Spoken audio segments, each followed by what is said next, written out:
à toi peuple des Roms, bienvenue sur la chaîne du bar de l'ours. L'ours c'est moi et le bar, il est derrière. Aujourd'hui, direction à moitié la Guadeloupe, à moitié Haïti. On est sur une très jolie carafe ici présente que j'ai reçue totalement gratuitement d'ailleurs de la part de Michael. La marque Caribia Rum.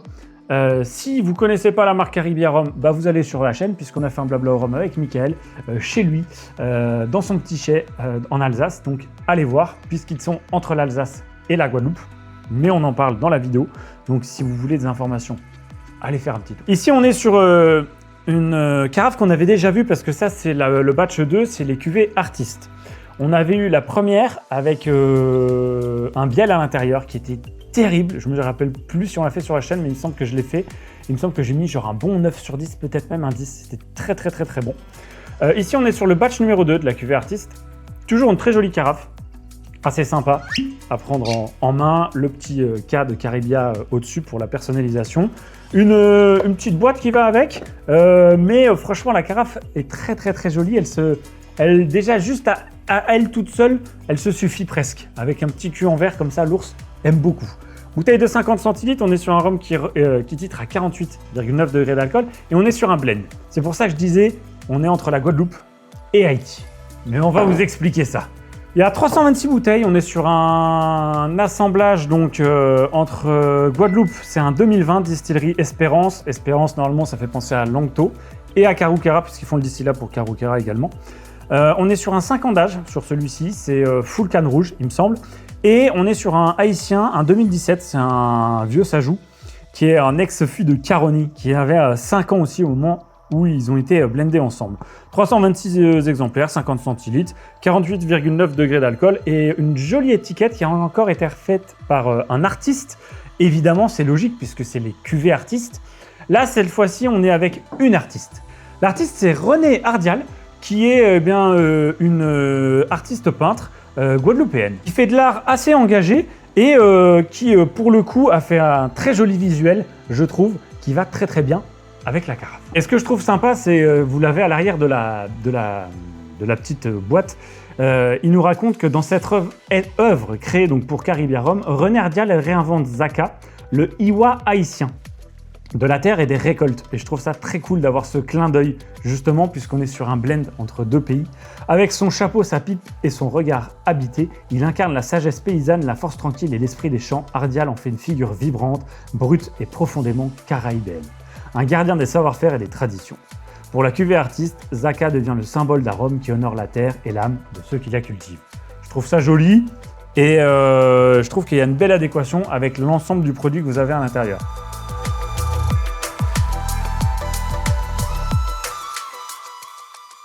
Le nez, il est très cool. Ça fait longtemps que je ne me suis pas amusé comme ça sur un nez. Il est hyper gourmand et en même temps, il a beaucoup de caractère. Le côté Caroni, il est lointain, mais il y a une petite patte. Et ce qui est cool, c'est que le haïtien, il vient remuer le guadeloupéen. Moi, j'adore les rhums guadeloupéens avec le côté sucrosité de canne, leur rondeur et en même temps avec leur force. Et là, on a le haïtien qui vient refaire du remue-ménage dedans. Mais on sent qu'il y a une très belle intégration entre les deux, qu'il y a une espèce de grosse logique finalement, même juste comme ça au nez. Côté mielleux, il y a la canne qui pue là-dedans dans tous les sens. Ça fait une canne sauvage, une canne pas qui t'écoute pas, tu vois. Une canne un peu polissonne, qui fait des conneries, qui va t'amener des aventures. Il y a ce gros côté chaleureux, mielleux, la sucrosité de la canne, t'as envie de croquer dedans, t'as des fruits partout. Et en même temps, t'as une grosse fraîcheur. À l'intérieur. Plutôt herbacé, on n'est pas du tout sur le côté comme on peut avoir des fois eucalyptus. On a un petit zeste d'agrumes à un moment qui passe aussi également, qui permet aussi peut-être d'avoir cette fraîcheur. Il y a un équilibre qui est génial, c'est enivrant. On sent qu'il y a des watts, mais qui sont bien dedans, ils sont dosés, c'est pas du tout agressif. Mais on sent qu'on va rentrer dans quelque chose qui est un peu fougueux, qui va nous amener un peu de folie et en même temps qui a l'air d'avoir beaucoup de potentiel de dégustation. Et il y a une toute petite patte. On a ce côté légèrement boisé qui est présent et qui finalement enrobe le tout, qui est là, qui permet de ne pas aller trop haut, pas aller trop bas, qui permet d'avoir quelque chose d'assez logique. Et ça fonctionne terriblement bien. Oh là là là là là là, c'est génial parce que j'ai le vieux guadeloupéen, mais en même temps, j'ai une grosse énergie un peu folle, un peu funky à l'intérieur, tout en restant mesuré, en m'annonçant qu'on va avoir une belle aventure, mais qu'elle sera faite dans une voiture qui n'est pas brinque-ballante. On a une voiture relativement neuve qu'on prend, tu vois, c'est un gros 4x4. Même s'il a déjà 5-6 ans, tu vois, bah, il fonctionne bien, il y a la clim, on peut fumer le cigare à l'intérieur, on est bien, tu vois. Ah, il y a un vrai côté brut, c'est ça que j'aime, un vrai côté brut de décoffrage et en même temps ce côté hyper suave, grosse douceur, très mielleux, côté un peu vanille, presque un petit peu pêche jaune, c'est génial.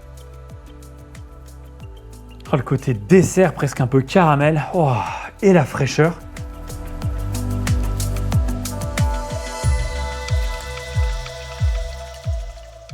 La bouche, ça confirme le nez. On a un truc, on a vraiment envie de venir dedans, on vient dedans. Et, oh, il se passe un truc. Il y a du caractère. La route est un petit peu chaotique. Il y a des trous, il y a des bosses, il y a des cailloux, il y a des caillements qui passent. Et là, c'est marrant parce que j'ai ce côté légèrement réglisse que j'avais pas du tout au nez. On a vraiment ce crossover entre le guadeloupéen. On retrouve vraiment la canne. Le côté mielleux, une toute petite pointe d'agrumes, une agrume presque un petit peu confite.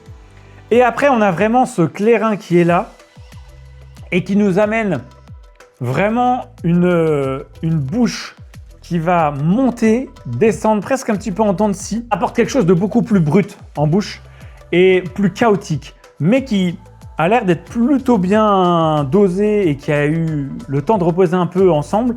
Parce qu'on sent qu'il y a une harmonie qui est faite quand même à l'intérieur. On sent qu'on a vraiment quelque chose d'équilibré. Les degrés, clairement, sont là. En goûtant, oui, on va dire qu'on est aux alentours de 47, 49, 50. Peut-être pas au-dessus, parce que c'est plutôt bien intégré, l'équilibre est bien fait, mais on sent qu'on a des watts. Oh là là. Et c'est dingue, on a une espèce d'impression lourde. En fait, là, j'ai l'impression... En goûtant, je vous aurais dit, waouh, j'ai un peu de pur jus, mais en vieux, avec un Guyana, par exemple. Un peu chargé, un peu poudre à canon, un peu fumé, un peu goudron. Je ne sais pas si c'est l'ex-fût de Caroni qui a pu donner ça. Ça me paraît compliqué de donner autant quand même. Ou si c'est le clairin. Mais je pense que le haïtien, là, pour le coup, il joue vraiment sa patte. C'est pas mal, hein, c'est pas mal du tout parce que tu as du caractère, tu as une vraie dégustation, tu décortiques, tu te poses dessus, tu as ce grain de folie clairement qui est là.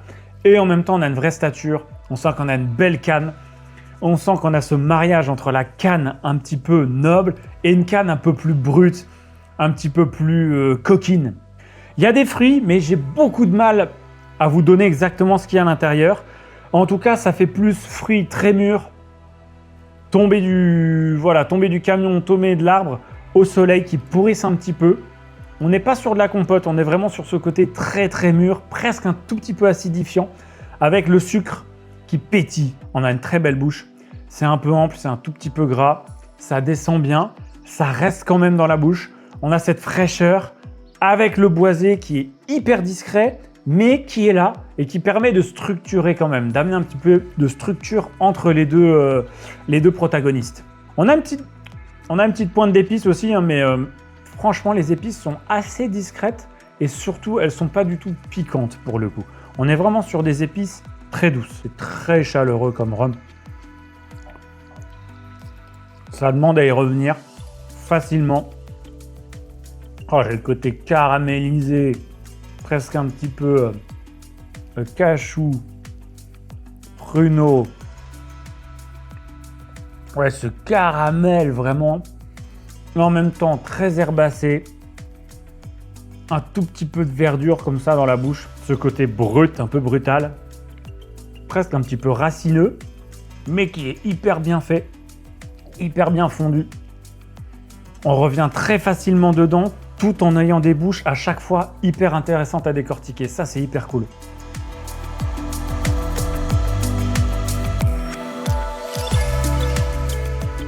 La finale, elle est longue, elle est persistante. On a cette fraîcheur. Le boisé qu'on sent un petit peu au nez, assez discret en bouche, et peut-être un tout petit peu plus présent sur la finale. Il permet peut-être de l'asseoir plus. C'est ce que je disais, c'est que ça structure vraiment le rhum, je trouve. Et on a vraiment un côté, les fruits pourris, mais c'est presque... J'avais l'agrume confit, bah là on a presque du fruit confit sur la finale. Et en fait, je suis en train de mettre des mots sur ce que j'ai avec ce côté cachou réglisse. C'est presque plus, je pense, sur la rétro-olfaction, là, et vraiment sur la finale, on est plus sur le côté anis. Mais hyper discret parce que je ne suis pas du tout un fan d'anis et d'anisé. Et la finale, elle est logique avec le caractère global que tu as dans la carafe.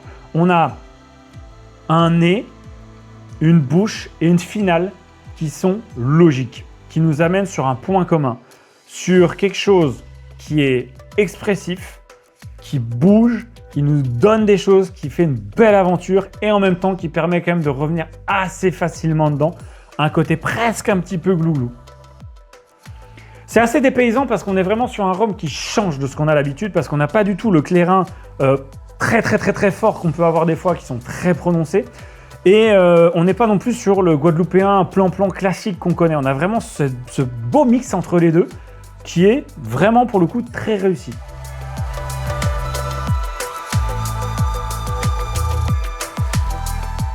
Pour conclure, c'est franchement un kit qui est très cool. On